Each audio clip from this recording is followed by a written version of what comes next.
Hello, আসসালামু আলাইকুম। আমারা খান। কখনো ভাবিনি এরকম ভিডিও ক্লিপ বানাবো এবং আপনাদের সামনে আসবো, বাট এখন মনে হচ্ছে যে মাঝে মাঝে এরকম ভিডিও ক্লিপ বানাতে হবে।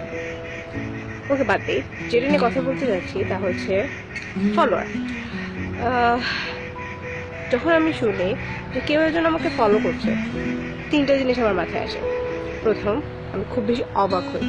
আমি আমার মতো যে মানুষকে ফলো করছে, really, seriously, I mean, who am I? Nobody. But আমাকে ফলো করছে, রিয়েলি। দুই নম্বর জিনিস, আমি অনেক বেশি খুশি হই। লাইক হাউ, এটা মেবি সবাই হয়। লাইক আমরা যখন শুনি কেউ একজন আমাদেরকে ফলো করছে, অবভিয়াসলি খুশি হই। তিন নম্বর জিনিস হচ্ছে যে আমি তার জন্য অনেক বেশি উইশ করি যে আমাকে ফলো করে কেউ যেন এগিয়ে যেতে যাচ্ছে। Wow, that's wonderful. So, best of luck.